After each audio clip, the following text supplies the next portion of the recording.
today with Chris Vester at Feast of Fields, September 12th, 2010 at the Rouge. An amazing turnout. Chris, wanted to ask you, why does Slow Food do Feast of Fields? There are two very good reasons why we do Feast of Fields. One is to celebrate the talent that we have here in terms of producers and restaurateurs, and to bring them together so that the people who make this all go, the people who buy this food year round, are able to come together with those restaurants and producers, are able to get together and really enjoy themselves. Second reason is this is how we fund a lot of our activities. It's primary fundraiser for Slow Food Calgary. Our focus today is on CSAs in terms of education. It actually involves people buying in either for a seasonal share or year-round. There are some CSAs that operate year-round, and you'll receive a box of their product, whatever it happens to be, and you directly support that farmer, and that farmer directly feeds you. And it's a beautiful system that not only is very reliable in terms of food security, but also shares the risk with the farmer. So if that farmer has a disastrous year for some reason, you receive less food, but you're still paying the same amount. And so it really does give people insight into what is at risk in farming, especially in a place like this. How was your CSA season? As far as a growing season, it's been one of the more struggling seasons, but it's been a great experience. All my share families this year are really supportive. They understand that we're at the whim of the weather, the frost, hail, whatever else might come our way. And despite all the challenges, everyone's happy so far. So with the trade deadline coming up, are you going to be trading anybody? Definitely not. I'm keeping everyone on board this year, yeah.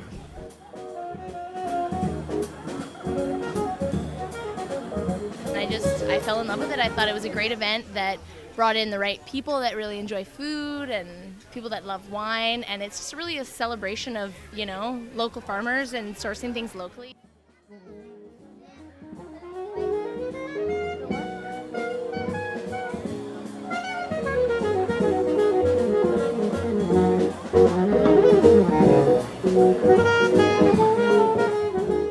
Well, local food is important because we know where it's coming from. We can go to the farm and find out exactly the way it's grown or raised, versus if it's coming from the other side of the world, we have no idea. You know, we can all relate to food and to eating, and we're appreciating, you know, fine food, yes, but more just real food and locally produced food, and getting in touch with what is local, because often people don't know what's local and what's not.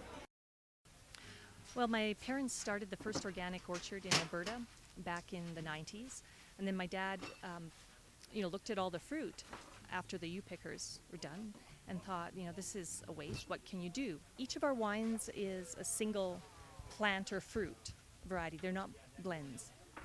One of the things that they often say when they taste our wines is that this tastes like real wine, because they've experienced the fruit wines that are, you know, on the sweeter end.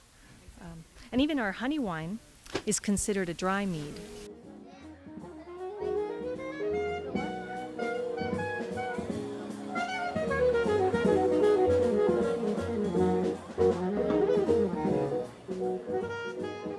So your ideal macaron, you take a bite and it's a bit of a crunch into a soft. And that's what hopefully these are. And then we filled it with a white chocolate ganache with a balsamic vinegar. And then from Buckler's Farm, we use these strawberries right here and made a pâte de fruits. Where is Buckler's Farm?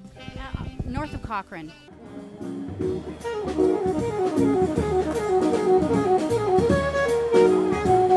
Ron Hamilton, and our farm is located at Armina, Alberta.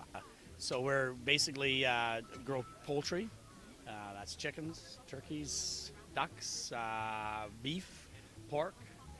Is basically what we grow. We have our farmers in Armina, and our butcher shop and sausage making shop is in Camrose. Last year, they just sort of like a buzz went around. You got to go taste the chicken. Yeah, you got to go taste the deep fried chicken. It's a high-end catering company that we specialize in cocktails, and we do corporate catering of the day, like breakfast and lunch, and buffet dinners, anything from 25 to the hundreds, and we do all the event planning if you need it. Our kitchen's located in Inglewood, so yeah, we're close. Part of the neighborhood. Support the Canadian, for me, is very important. So unfortunately in Calgary, our weather doesn't always allow us to have a long growing season like BC, but at least we can support each other, right?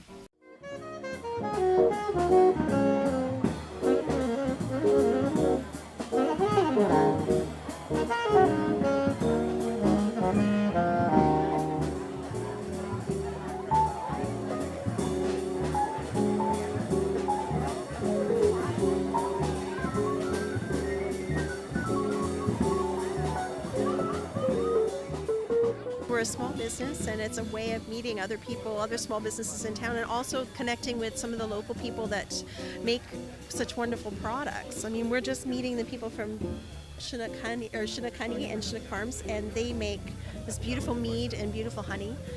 We have Caban Farms who have where we got our black currants, and I made my first visit to them just last week, and I'm looking forward to going back. I mean, the events like this, I think, make more people aware of what's out in their community and just around Calgary, because that's the thing, you tend to get into your busy schedule and you don't leave the city a lot of the time, and then you realize, oh, only half an hour away I can go to Okotoks and pick up these beautiful black currants.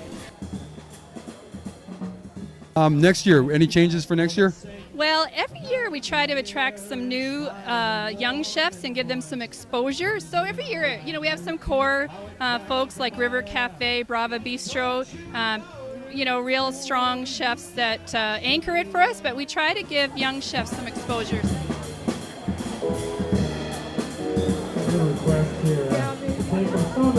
Really focused on, number one, supporting a stay-at-home economy, number two, creating a Calgary cuisine to hopefully entice some people to come to Calgary on a level of tourism and dine around and have fun and give ourselves that real unique identity that most large cities would like as a brand for themselves.